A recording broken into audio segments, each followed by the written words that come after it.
Muy bien, jóvenes. Entonces, eh, voy a continuar aquí lo que se suspendió en el video anterior. Continuando con la gráfica de la figura 5.9, que representa las curvas en B de un motor sincrónico.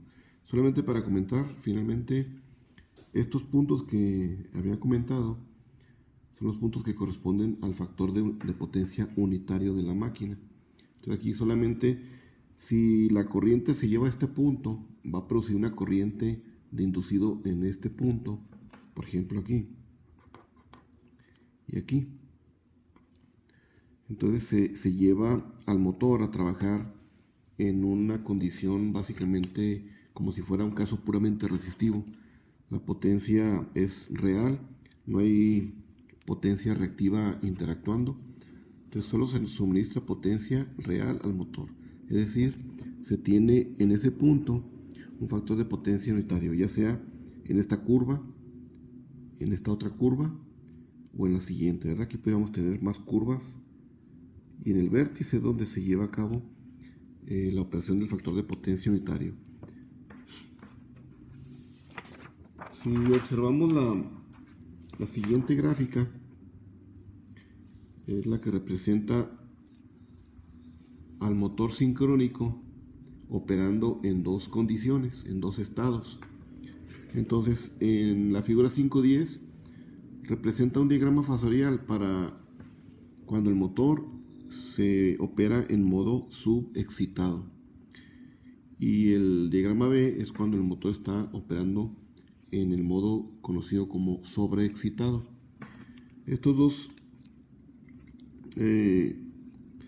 Estas dos condiciones pues vienen precisamente de la gráfica V, ya sea que estemos con una corriente muy baja de campo o una corriente muy alta de campo. Si la corriente es muy baja, la de campo, entonces se dice que estamos trabajando con este diagrama fasorial, donde podemos ver que la corriente IA está en retraso. Entonces aquí podemos ponerle que la IF es de un valor bajo, ¿verdad? Baja. Y en el caso sobreexcitado, la corriente IF es un valor alto. Entonces, también podemos observar que el cateto del triángulo que se forma con la tensión de inducido y que se refleja en el eje donde se encuentra el voltaje de fase.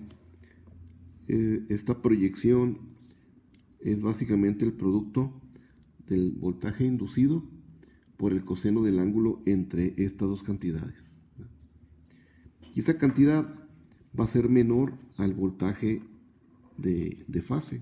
Entonces aquí lo podemos ver, ¿verdad? Esta proyección va a ser menor al voltaje de fase. Y ese es el caso que se conoce como caso subexcitado, o que la corriente IF es baja. Esta ya sabemos que produce una tensión de inducido. Por el contrario, cuando la corriente de campo es alta, la proyección que tiene ahora la tensión de inducido sobre el eje Y, perdón, el eje X, es mayor que el voltaje de fase. Entonces aquí lo podemos ver, ¿verdad? Aquí se observa cómo esta proyección se hace mayor desde este punto hasta llegar aquí, ¿no? Entonces este es el caso cuando el motor se lleva a funcionar como una condición de sobreexcitación. Y las características de estas dos condiciones, pues que dependen de la corriente de campo, se definen aquí básicamente. La proyección del fasor EA sobre el voltaje de fase es más corta que el voltaje de fase. Entonces, el motor sincrónico tiene una corriente en retraso. Esta es la corriente IA. Y en esta condición, el motor está consumiendo potencia reactiva del sistema. Recordemos que es cuando tenemos equivalente como si tuviéramos un caso resistivo e inductivo para el motor. La corriente de campo es pequeña en esta condición, por lo tanto, se dice que el motor se encuentra en modo subexcitado.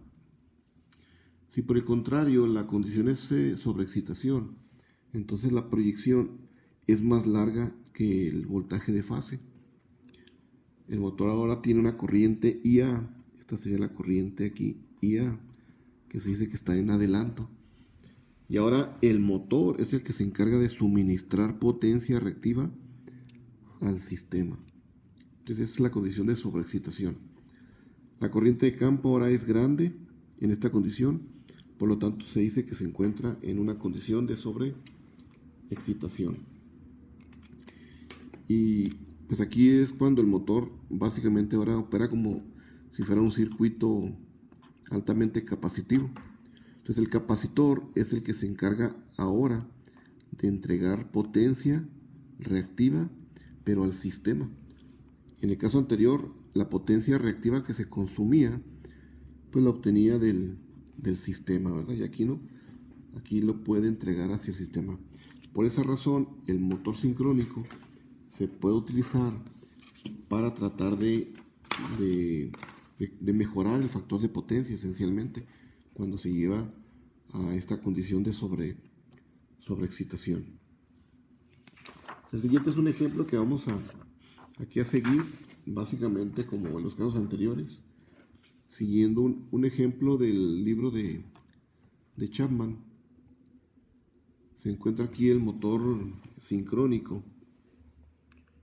Entonces, el ejemplo anterior que ya revisamos como ejemplo 5.1 estaba representado por un motor trifásico de 208 volts de 45 HP, un factor de potencia en adelanto de 0.8,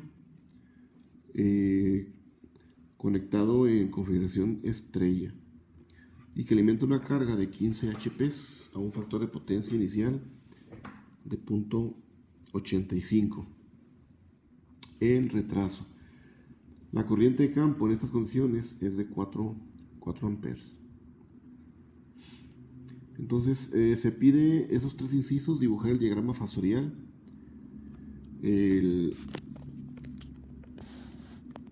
encontrar los valores de la corriente de inducido y de la tensión, dibujar el nuevo diagrama en el inciso B para cuando se incrementa el flujo en el motor en un 25%, es decir, se va a incrementar la corriente de campo en un 25% adicional. ¿Cuál es el valor de la corriente IA y la tensión EA? Así como calcular el factor de potencia del motor en esa condición. Suponer que el flujo ahora en el inciso C varía linealmente con la corriente de campo. Hacer una gráfica de IA contra IF, ¿verdad? Entonces, aquí en el inciso C es básicamente graficar la curva B, ¿verdad? De la operación del motor cuando la carga es de 15 HP. Entonces, siguiendo la solución del ejemplo anterior, pues simplemente calculamos aquí la corriente en el inducido. Entonces, anteriormente ya teníamos los 13.69 kilowatts determinados. Entonces, determinamos la corriente de inducido. En el caso del ejemplo anterior, calculamos la corriente de línea. Recuerden que tenemos una configuración delta. Entonces, el delta tiene por aquí corriente de línea que viene del sistema trifásico. Pero aquí en la fase tenemos la corriente de inducido. Entonces, en el caso anterior calculamos primeramente esa corriente. Pero aquí estamos calculando directamente la corriente de inducido. Entonces, aquí se divide la potencia total entre 3, porque va a ser por cada circuito equivalente. Se divide entre 3. Y se calcula en función del voltaje de la máquina, que son los 208 volts de alimentación. Y como es un esquema de configuración delta, pues el mismo voltaje de terminales es el mismo voltaje que tenemos aquí en en la fase, ¿verdad? Son exactamente iguales. Y el factor de potencia, que es el coseno de phi, el coseno de teta, es 0.85. Entonces nos da una corriente de 25.8 amperes. Creo que en el caso anterior, como el factor de potencia era 0.8, pues esto se incrementa como a 27 amperes.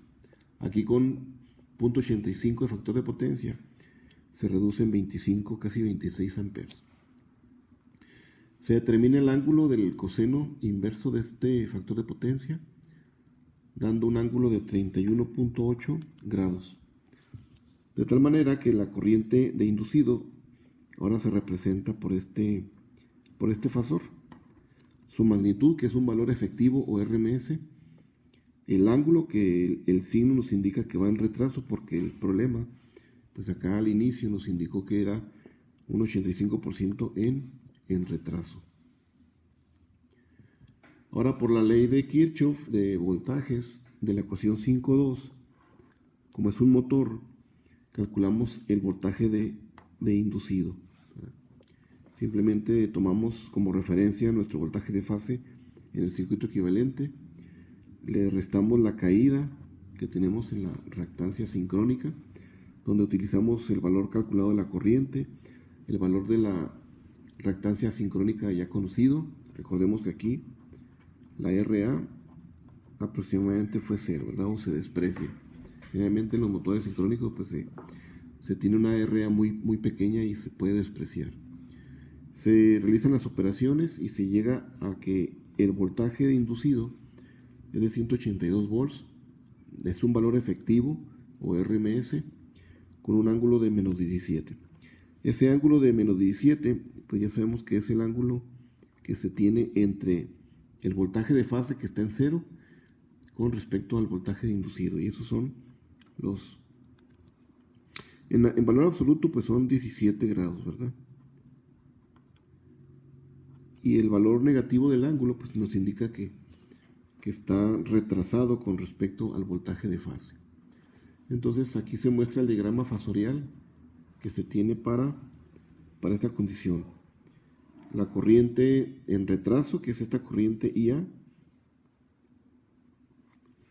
el voltaje calculado de inducido y el voltaje original, ¿verdad? Del sistema. Entonces aquí tenemos este diagrama fasorial para esta condición. En el inciso B, pues se pide dibujar, se pide un incremento que sucede en el flujo de la máquina, y ese incremento ahora pues representa un incremento en un nuevo valor de inducido. Entonces, como el flujo que tenemos por ahí en la máquina lo da la corriente de campo, aumenta el flujo, y esta operación que tenemos aquí es la que nos da el voltaje de inducido. Entonces, este voltaje de inducido se incrementa también pues en un 25% proporcionalmente al incremento de la corriente de campo. Entonces ahora tenemos una relación donde el nuevo voltaje EA2 se incrementa este 25% con respecto al inciso A, que teníamos los 182 volts, llevándonos a un voltaje nuevo EA2 de 227 volts. Debemos recordar que la potencia que se suministra al motor o a la carga debe permanecer prácticamente constante, ¿verdad? Solamente aumenta la magnitud, pero la potencia permanece constante. Esto debido a que la distancia que representa esta proyección en el eje X se mantiene proporcional a la potencia permanece prácticamente constante. Entonces, se igualan básicamente estas dos condiciones, ¿verdad? Entonces, para mantener la potencia constante, la potencia, recordemos que era potencia igual 3 veces el voltaje de fase por el voltaje de inducido sobre la reactancia sincrónica. Y eso lo multiplicamos por el seno del ángulo delta, que es el ángulo del par o el ángulo de la potencia. Entonces aquí como lo que realmente está variando es esta condición, la potencia permanece constante. Entonces, tanto para un EA1 como para un EA2, esto debe permanecer constante. Por esa razón se igualan aquí estas dos condiciones. Entonces, como ya tenemos conocido este término, tenemos conocido ahora el voltaje EA2 que calculamos aquí arriba, en 227. Solamente nos resta calcular el ángulo para este nuevo voltaje, que sería despejando el delta 2, dándonos ahora un ángulo de menos 13.9. Se fijan, ahora se redujo de menos los 17 grados, se reduce un ángulo de 13. Aumenta EA, pero se reduce el ángulo.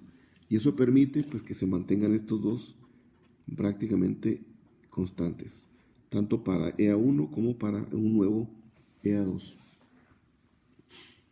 Entonces, con eso se formula la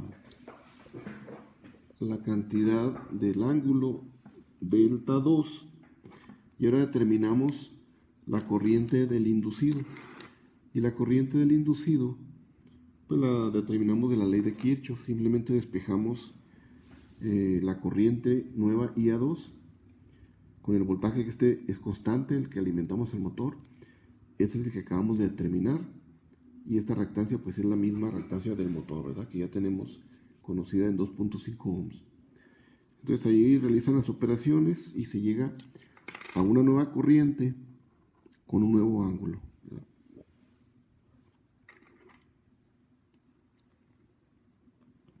Entonces determinamos ahí el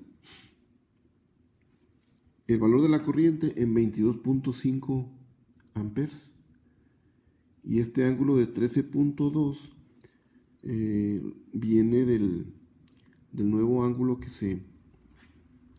con el que se mueve, ¿verdad? La potencia. La potencia debe permanecer básicamente constante, ¿verdad?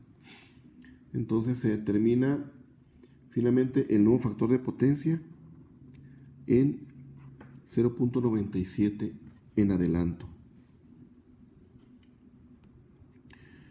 Como resumen, en el inciso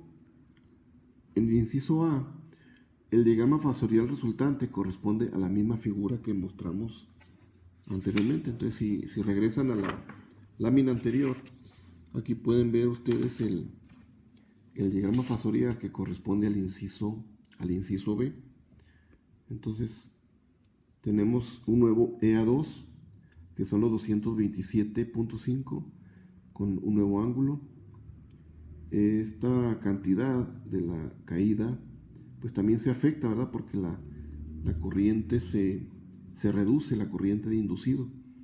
Entonces solamente se mueve el triángulo ahora a este nuevo triángulo, y la potencia debe permanecer prácticamente constante, porque el voltaje inducido simplemente se está deslizando sobre esta línea, ¿verdad? Sobre esta línea que tenemos punteada. Y el nuevo valor de la corriente de IA ahora tiene un nuevo ángulo teta. ¿Ok?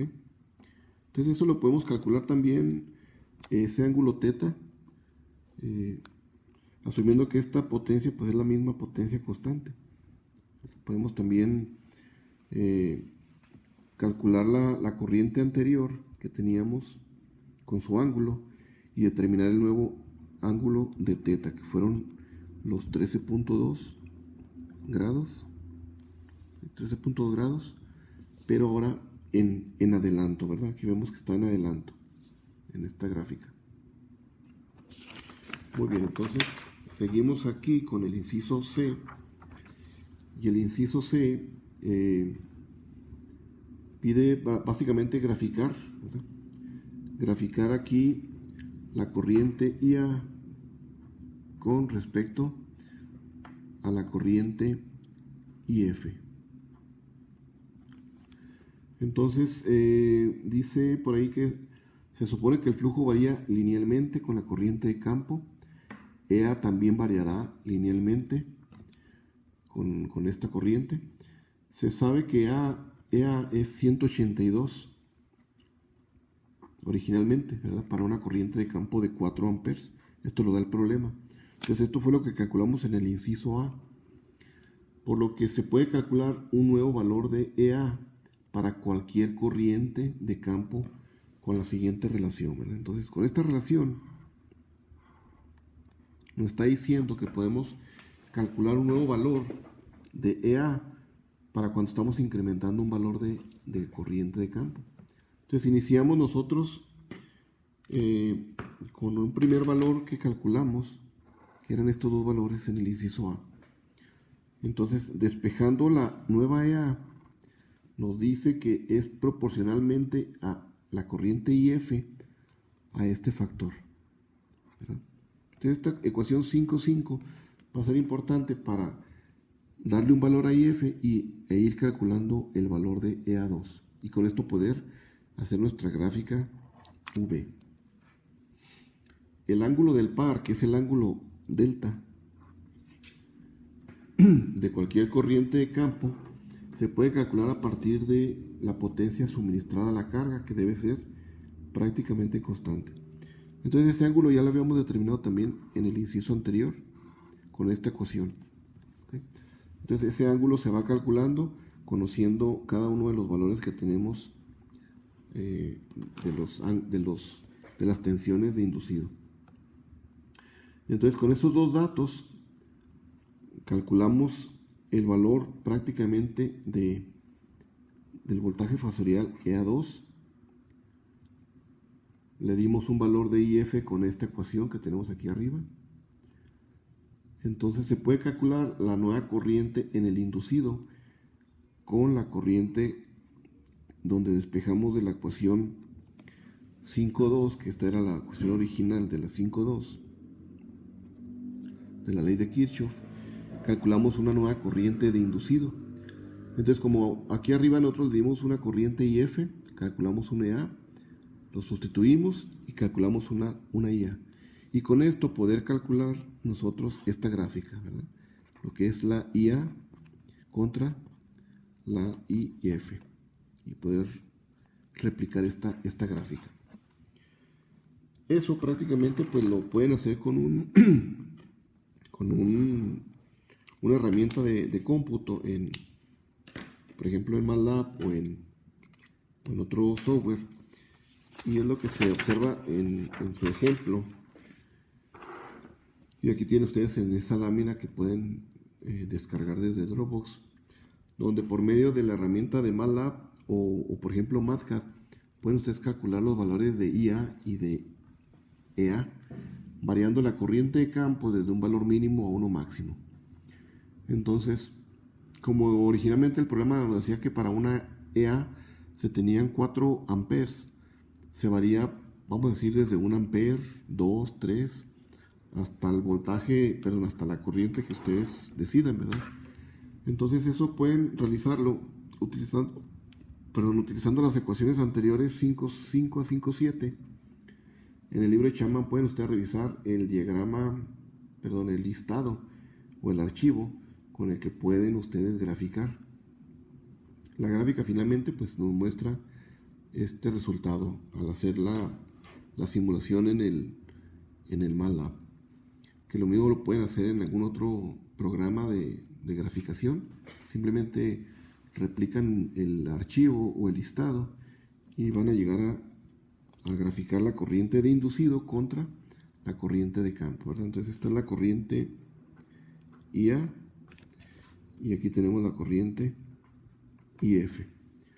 Ahí ven claramente que cuando se asumió en el inciso A una corriente de campo de 4 amperes, esa corriente de campo se encuentra aquí. Y para esa corriente nosotros determinamos en el ejemplo la corriente aquí de inducido en 25, por ahí dice, ¿verdad? 25,8 amperes. Entonces eso correspondió pues a una corriente que se encuentra en retraso. Porque recuerden que más o menos aquí en el vértice de la gráfica es cuando tenemos el valor mínimo de la corriente de campo, que corresponde al valor mínimo de la corriente de inducido. Y básicamente en esa condición es cuando tenemos el factor de potencia unitario, ¿verdad? Y a partir de ahí lo movemos al sistema en subexcitado o sobreexcitado. Una corriente IF baja, una corriente IF alta, ¿verdad? Y también los voltajes de inducido pues se van a mover en función de la corriente de campo, ¿verdad? Entonces con esto terminamos estos dos puntos del tema 4.3, ¿verdad? En un próximo video vemos un ejemplo adicional del libro de Zen para afianzar estos conceptos. Muy bien, terminamos con esto.